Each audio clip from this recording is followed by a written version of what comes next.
할렐루야. 할렐루야. 오늘 주일 2부 예배에 나오신 여러분 모두를 주님의 이름으로 축복하고 환영합니다.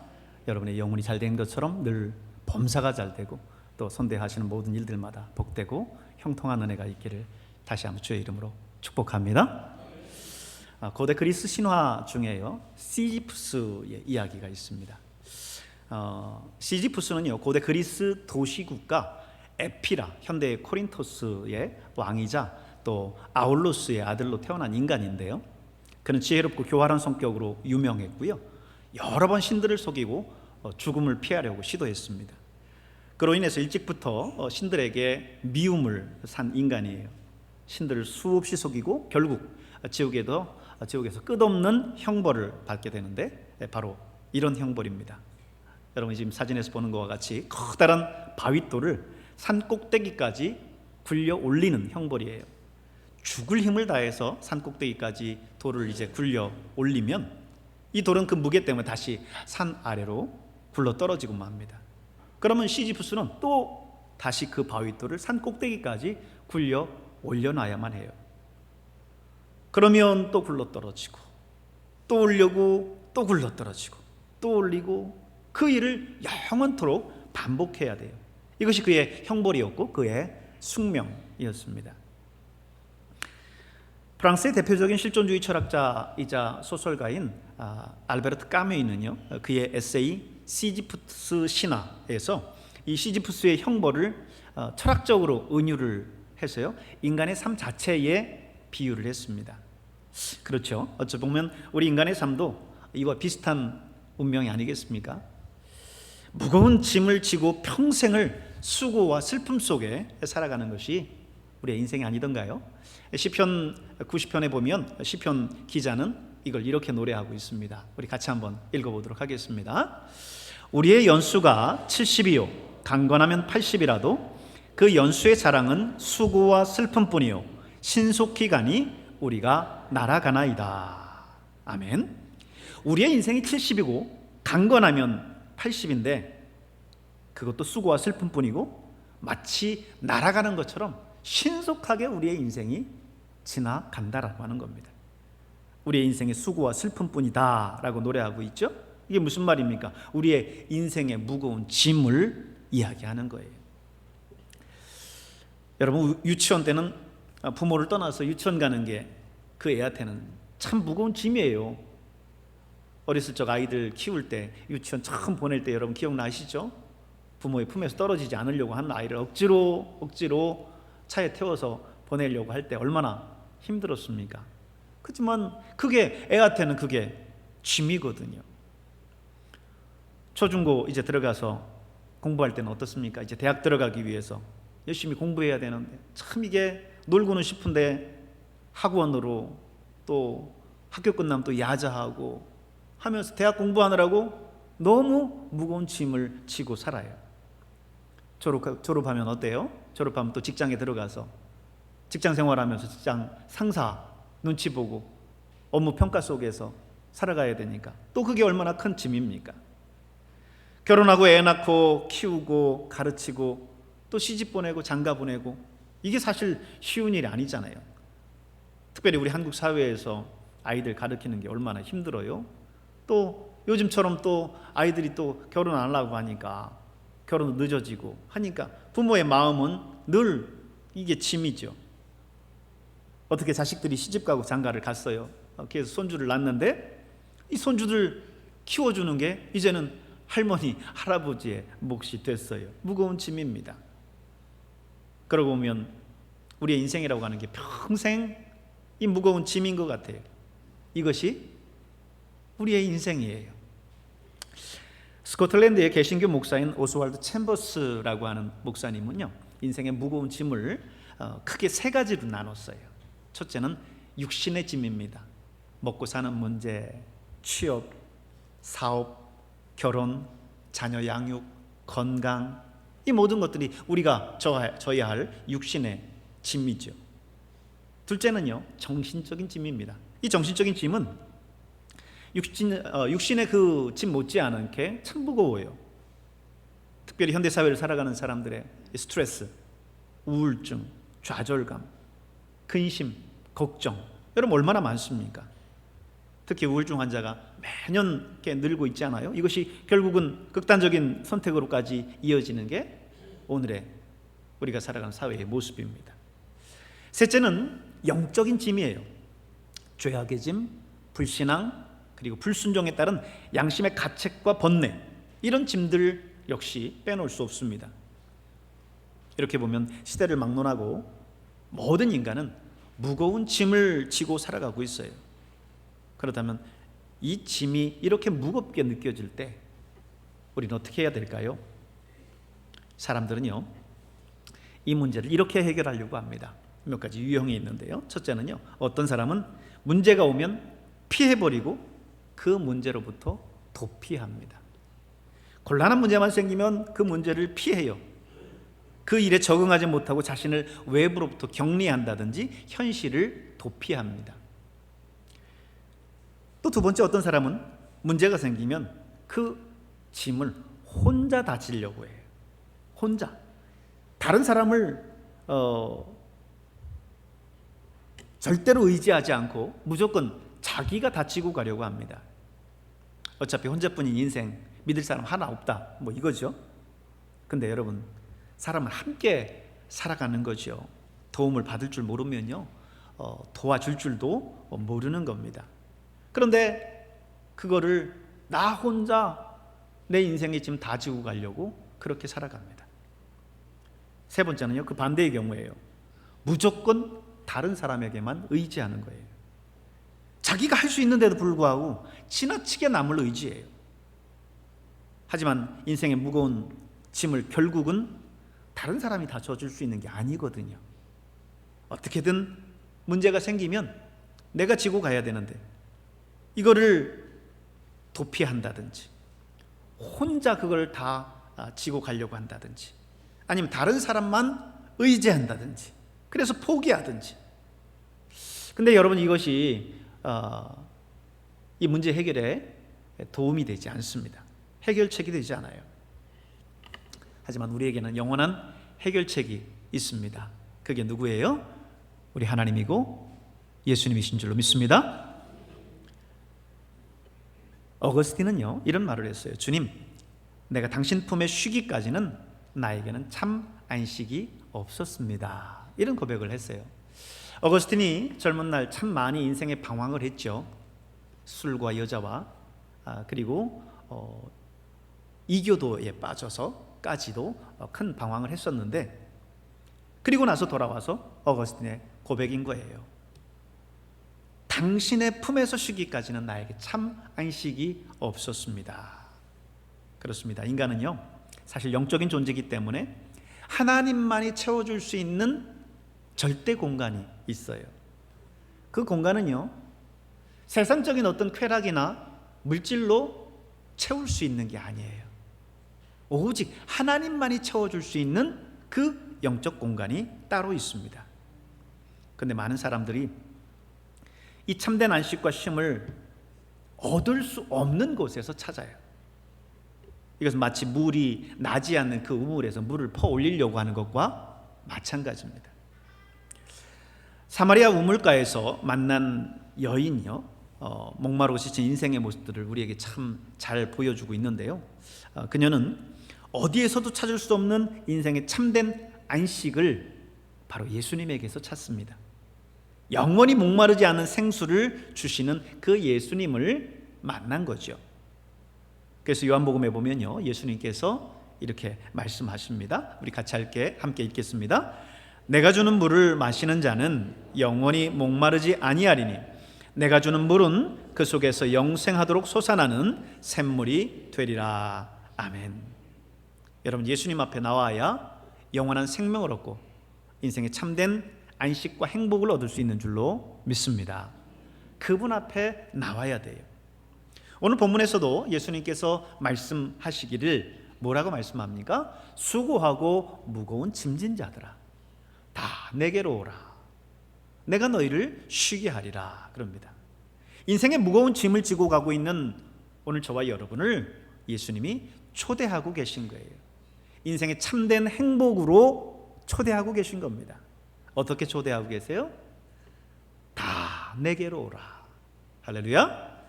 다 내게로 오라 말씀하세요. 프랑스의 영웅이었 나폴레옹이 있죠. 한때 세계를 제패했었던 그런 영웅이지만 결국 워털루 전쟁에서 패전한 후 세인트 헬레나 섬에 유배되죠. 참 인생무상입니다. 기자들이 그를 찾아와서 물었어요. 지나온 생애 가운데 행복했었던 그런 순간이 있었습니까? 그때가 언제입니까? 물었어요. 백발이 성성한 모습으로 나폴레옹이 눈물을 흘리면서 이렇게 고백합니다. 스위스의 알프스 산맥을 넘어대었습니다.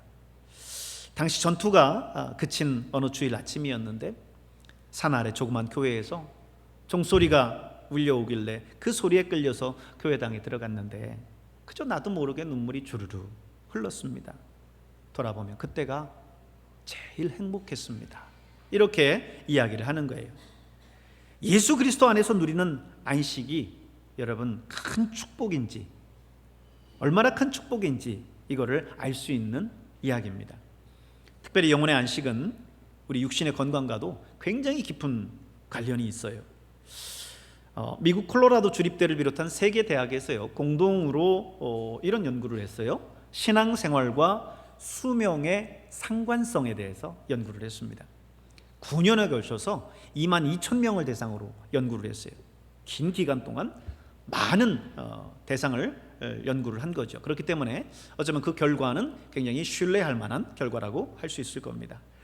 그 결과 정기적으로 예배에 참여하는 사람이요 불신자보다 수명이 약 7년 정도 더 길더라는 거예요. 여러분, 예수님 안에서의 쉼, 참된 마음의 평안이 육체에 얼마나 긍정적인 영향을 끼치는지를 보여주는 겁니다. 주님의 품에 나오시길 바랍니다. 우리 아버지의 품으로 나오실 수 있길 바랍니다. 오늘 본문 28절을 보면요, 한번 다 같이 한번 또 읽어볼까요? 같이 읽습니다.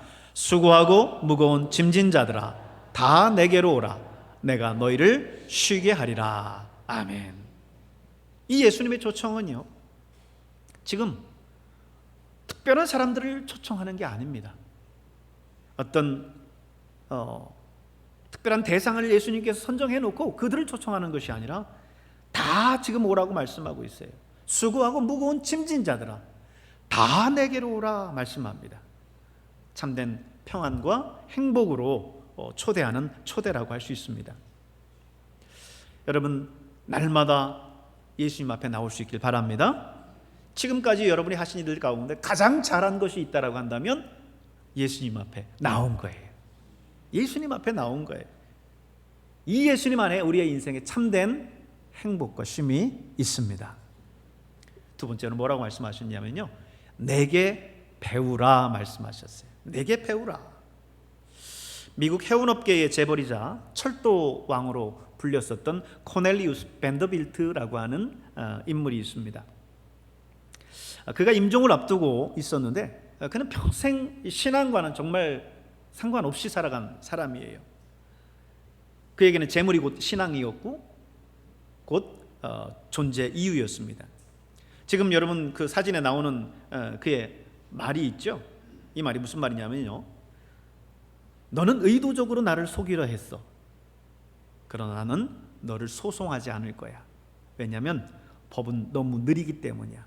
나는 너를 파괴시킬 거야 라고 하는 이 문장이 지금까지도 남아있는데, 이게 뭐냐면 자신을 속이려고 했었던 한 사업 파트너가 있었는데 그에게 한 말이에요. 법적인 대응 대신에 자신이 직접 보복하겠다 라고 하는 의지를 담은 말입니다. 이게 무슨 말이냐면요, 그는 철저하게 자기 돈과 자기 힘을 믿고 살았던 사람이에요. 얼마나 부자였어요. 그러니까 자기의 그 영향력으로 철저하게 그 사람을 파괴시키겠다라고 하는 어쩌면 서슬퍼런 경고와 같은 그런 말입니다. 그런데 그런 그에게도 인생의 마지막 종착점이 왔습니다. 죽음을 앞두고 있을 그때에 그의 집에 흑인 하녀 하나가 그를 위해서 조용히 찬송을 불러줬대요. 찬송가 96장인데요 예수님은 누구신가? 라고 하는 찬송이에요. 예수님은 누구신가? 우는 자의 위로와 없는 자의 풍성이며 천한 자의 높음과 잡힌 자의 노임되고 우리 기쁨 되도다.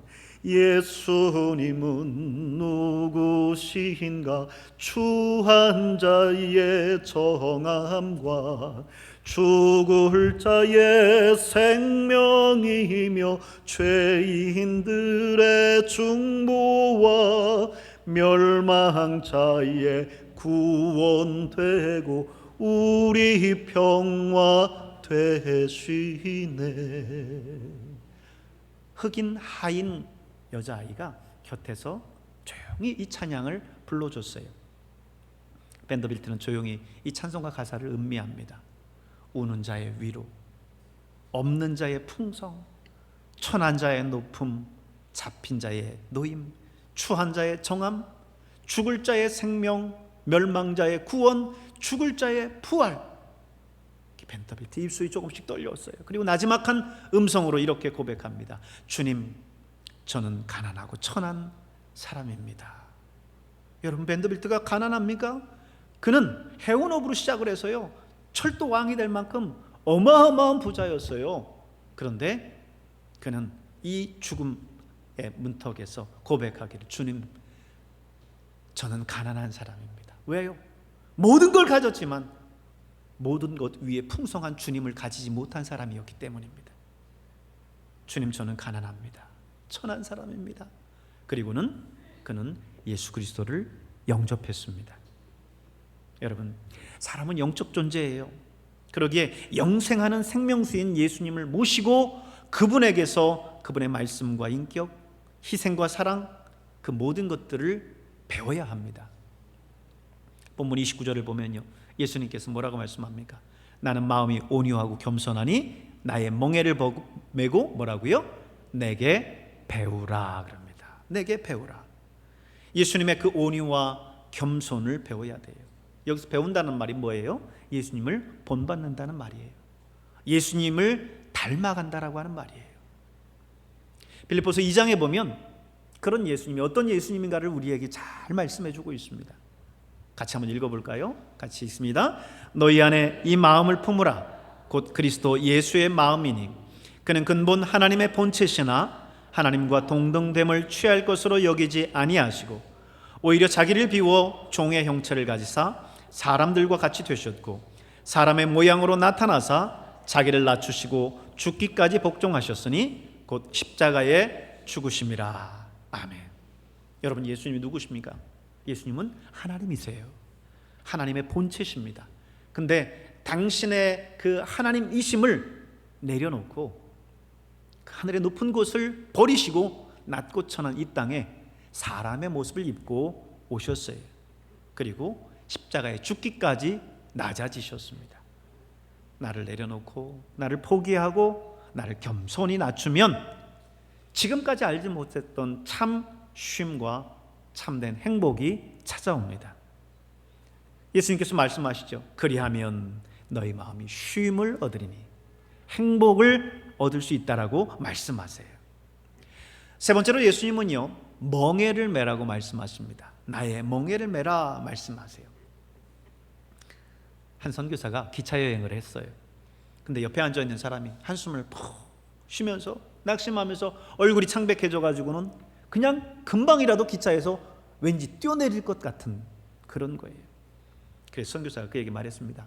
형제님, 예수님 믿고 하나님을 의지하고요, 그 수고하고 무거운 짐 다 맡기면 마음의 평안을 얻을 수 있어요. 이렇게 얘기를 했더니 그 사람이 버럭 화를 내면서 그 불난 집에 부채질하지 마시오. 당신이 내 처지에 대봐서 도대체 하나님이 어디 계시단 말입니까? 하나님이 계시면 내가 이렇게 고통 속에 살아갈 수 있습니까? 하면서 화를 냈어요. 그랬더니 이 선교사가요, 만년필 하나를 꺼내 들더니 이렇게 말해요. 이 만년필을 테이블 위에 한번 세워놔 보십시오. 그랬어요. 그랬더니 더 화를 내면서 아니 지금 나를 지금 놀리는 거냐고, 이렇게 지금 흔들리는 기차에서 만년필을 어떻게 세우는 거냐고. 말했습니다. 그래서 선교사는 저는 세울 수 있습니다. 뭐요? 그럼 한번 해보시오. 이야기를 했어요. 그랬더니 선교사가 만년필을 손에 딱 잡은 채로 만년필을 딱 세웁니다. 자, 세우지 않았습니까? 서 있지 않습니까? 이야기를 했어요. 그랬더니 이 사람이 아니 만년필을 손으로 잡고 세우면 그거 누가 못 세웁니까? 그랬어요. 그랬더니 선교사가 하는 말이 맞습니다. 만년필은 그냥 설 수는 없지만 이렇게 제가 딱 잡고 있으면 아무리 흔들려도 이 만년필은 넘어지지 않습니다. 서 있을 수 있습니다. 그러는 거예요. 마찬가지입니다. 우리의 인생이 흔들리고 넘어지고 쓰러지지만 우리 주님이 우리를 붙들어 주시면 우리는 설 수 있습니다. 이렇게 이야기를 한 거예요. 그렇습니다. 여러분, 우리 힘으로는 못 서요. 이 험한 세상 속에서 얼마나 많은 일들이 우리를 괴롭히고 우리를 넘어뜨리고 있습니까? 그런데 오늘 우리 주님이 저와 여러분을 당신의 그 권능의 손에 붙들어 주시면 온전하게 설 줄 믿습니다. 그래서 우리가 주님 앞에 나아가고 주님의 멍에를 함께 매는 거예요. 주님은 나의 멍에를 매라 말씀하셨는데 이 말은요, 주님의 멍에 아래 들어오라는 거예요. 주님의 멍에는 십자가예요.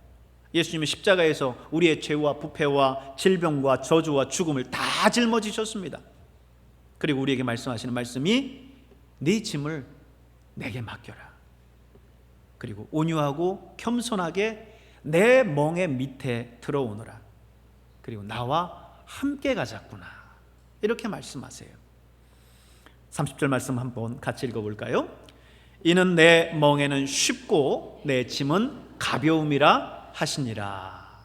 여러분, 이 의미가 뭐냐면요, 중동에서 밭을 갈 때 어미소 멍에 밑에 새끼소를 넣어서 같이 밭을 갑니다.